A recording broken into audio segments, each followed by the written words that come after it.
안녕하세요.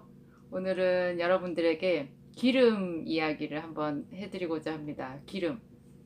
제가 앞번에 콜레스테롤에 대해서 말씀드린 적 있죠. 그건 이제 우리 몸속에 있는 기름이잖아요. 사람들 건강검진 할 때마다 그 콜레스테롤 수치 때문에 요즘에 아마 스트레스 받으시는 분 많으실 거예요. 이게 왜 안 떨어지냐고. 왜 고지혈증 약을 먹어도 콜레스테롤 중성지방 수치가 왜 안 떨어지냐고 이렇게 고민하시는 분들, 스트레스 받으시고 그렇게 하시는 분들 많아요. 또 고지혈증 약을 먹는다는 것도 부담이 되고. 그런데 여러분, 보통 사람들이 고지혈증 얘기를 할 때 그 총 콜레스테롤 수치를 가지고 말씀을 하시거든요. 그게 이제 총 콜레스테롤 수치가 200 이상이면 고지혈증이다 이렇게 얘기하고 의사 선생님들이 약을 먹으라고 말씀하시는 경우가 많이 있어요. 근데 또 어떤 의사 선생님들은 그 수치 어지간히 높은 거 가지고 약 먹는 거 좀 이렇게 선뜻 권하지 않는 분들도 계시기는 해요. 이제 젊은 의사 선생님들일수록 약을 더 좋아하시는 것 같아요, 제 생각에. 근데 어찌됐든 제가 말씀드리고 싶은 게 놀라운 한 가지요. 총 콜레스테롤이 200이면 200이 넘어가면 고지혈증이다 이렇게 하잖아요. 그 반대는 어떻게 될까요? 반대 여러분 깜짝 놀라실 거예요. 총 콜레스테롤이 160 이하잖아요. 치매 와요. 치매 위험이 있어요. 왜 그럴까요? 총 콜레스테롤, 그러니까 우리 몸속에 있는 체내 콜레스테롤의 거의 30% 정도가 뇌에 존재하거든요. 뇌는 신경 덩어리잖아요. 그러니까 가장 그 신경 사이에 신경 전달 물질이 가장 활발하고 많이 있고 이 세포가 촘촘하게 있는 곳, 그 신경 세포들끼리 왕성하게 서로 연락하는 곳이 이 신경 덩어리인 뇌인 거예요. 근데 뇌의 모든 세포막의 구성 성분이 콜레스테롤이에요. 이 콜레스테롤이 그리고 이 뇌가 가만히 있는 것이 아니고요. 계속해서 뇌도 새로운 세포를 만들어낸다고 최근에 그렇게 얘기했거든요. 예전에는 우리가 이렇게 배웠잖아요. 신경세포는 한 번 죽으면 다시는 재생되지 않는다. 이렇게 배웠어요. 그게 거의 100년 가까이, 정확하게 제가 숫자는 잘 기억 못 하겠는데 최소한 50년 넘게 우리가 정설로 여겨져 왔던 거예요. 그래서 제가 고등학교 다니고 중학교 다니고 했을 때도 그때도 그랬었거든요. 이게 신경세포는 한 번 죽으면 다시 살아나지 않는다. 그러니까 예를 들어서 풍을 맞아서 이 반쪽을 못 쓰게 되면 그 신경은 다시 재생이 불가능하다. 이렇게 우리가 알고 있었어요.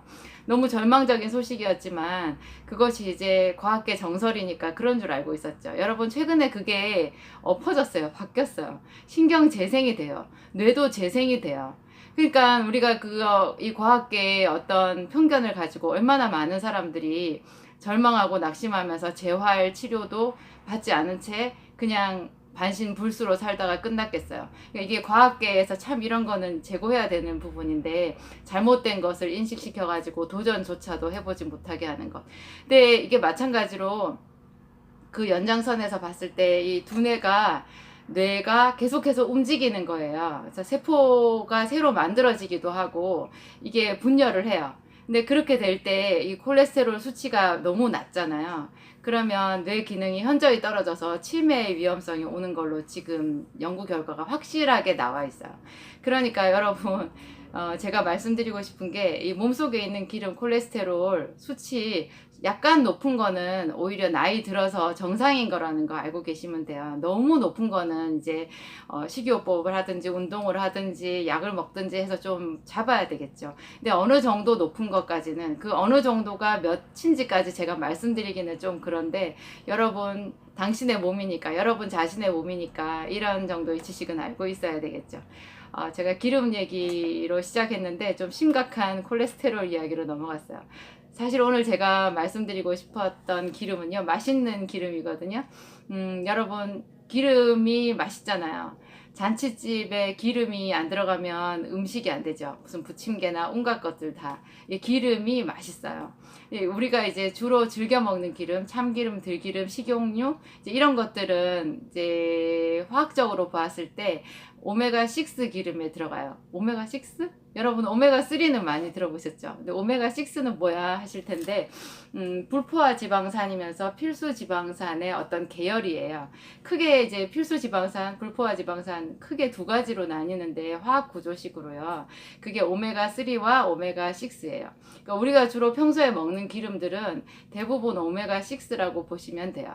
근데 그 오메가6 기름 중에서 감마리놀렌산이라는 것이 있어요. 이제 제가 생리전 증후군이나 또 여성들 갱년기 장애나 또 아니면은 이제 위장병 이런 데도 저는 감마리놀렌산을 많이 쓰는데, 그게 오메가6 기름이거든요. 이제 집에 있는 참기름 들기름에는 없는 특이한 아주 좋은 작용이 감마리놀렌산에 있어요. 그래서 이것을 많이 쓰게 되는데, 그 구조를 보면 이게 오메가6라는 것. 오메가3 기름은 여러분들 많이 아시잖아요. 요즘에 저한테 이제 문의 전화를 하실 때 오메가3 좋은 거, 좀 좋은 제품 많이 소개해 주세요. 어떤 거 좋아요? 이렇게 얘기하시는 분들 정말 많아요. 그리고 RTG 오메가가 좋다고 하던데 그런 건 어떠세요? 사실 제가 그 부분에 대해서는 별로 드릴 말씀이 없고요. 당연히 RTG 오메가가 좋겠죠. 조금 고가라서 그렇지. 근데 저는 오메가 자체에 대해서 말씀을 드리고 싶은 거예요. 그 오메가가 어떤 효능을 가지기 때문에 우리 몸에 좋다고 하는가. 오메가는 첫째 혈류의 흐름을 좋게 해요. 그리고 몸에 염증을 없애줘요. 그래가지고 이제 그 몸에 예를 들어서 고지혈증이 있으면 나쁜 기름이 많이 있는 거잖아요. 그런데 이 고지혈증을 치료하는 기름이 또한 오메가3이기도 해요. 그게 어떻게 가능하냐? 기름은 기름으로 치료하기 때문에 그렇거든요. 보통 고지혈증 할 때 그 기름은 나쁜 기름이 많은 거예요. 그래서 오메가3를 먹게 되면 이게 좋은 기름이 많아지게 해서 이제 고지혈증이나 하여튼 동맥경화나 이런 것에, 또 당뇨병이 있든지 또 어떤 만성 질환이 있든지 또 염증에도 효과가 있으니까 관절염 같은데 오메가3를 쓰기도 하죠. 네, 그런 효과를 위해서 오메가3를 쓰는 거고요. 이제 감마리놀렌산은 제가 주로 이제 1000ml를 하루에 6개 먹으라고 많이 권해요. 6개 하면 사람들이 뜨아 하시는데, 6개는 최소한 5개, 6개는 먹어야 우리가 원하는 그런 효과를 볼 수가 있어요. 감마리놀렌산이 주는 효과, 참기름 들기름에는 없는 효과, 그 중요한 효과가 뭐냐면 아까 제가 말씀드렸지만 여성들 갱년기 증후군, 생리전 증후군 이런 데 꼭 필요하고요. 이게 프로스타글란딘이라고 하는 생리 물질이랑 아주 연관이 깊어요. 저게 감마리놀렌산을 먹게 되면 그 프로스타글란딘이라고 하는 우리 생체 물질의 이렇게 농도가 변화가 생긴대요. 근데 너무 신기한 거는요. 여러분 알러지가 생기잖아요. 예를 들어서 피부 두드러기가 생기든지 무슨 몸에 알러지가 이렇게 기침을 하거나 천식이 있거나 이렇게 돼서 비염이 생기거나 그러면 이제 항알러지 치료제 같은 거 약국에서 이제 처방받아가지고 약국에서 타 먹잖아요. 그게 프로스타글란딘 억제제거든요. 위장병도 마찬가지예요. 위장에 이제 위산이 많아져가지고 위장약을 먹을 때 그 위장약이 사실은 프로스타글란딘을 억제하는 약물들인데요. 이거 너무 이상한 거예요. 프로스타글란딘 똑같은 프로스타글란딘인데 이 감마리놀렌산은 그 프로스타글란딘을 좀 더 활성화시켜요. 그런데 위장병이 나요. 너무 신기한 거예요. 그러니까 우리가 그 병원 처방전을 통해 가지고 먹는 이런 처방약들이 프로스타글란딘의 어떤 한쪽 측면만 바라보고 그것만 계속해서 차단하는 게 아닌가, 제가 그런 통계적인 생각을 한번 해봤습니다. 제가 약국에서 써봤을 때 어떻게 거꾸로 양리작용을 하는 거를 썼는데 치료가 되느냐. 이제 다시 말씀드리면 감마리놀렌산이 해주는 역할이요. 위벽을 튼튼하게 해줘요. 그래서 왜 위벽이 너무 얇아가지고 비타민C 정제 하나를 제대로 못 드시는 분들 있잖아요. 이렇게 조금만 싸한 거 먹어도 배가, 매운 거 한 입만 딱 먹어도 속이 이상하시고 하는 분들, 감마리놀렌산을 하루에 5개나 6개 먹으면 최고로 좋은 위장약을 먹은 것 같이 속이 괜찮아요.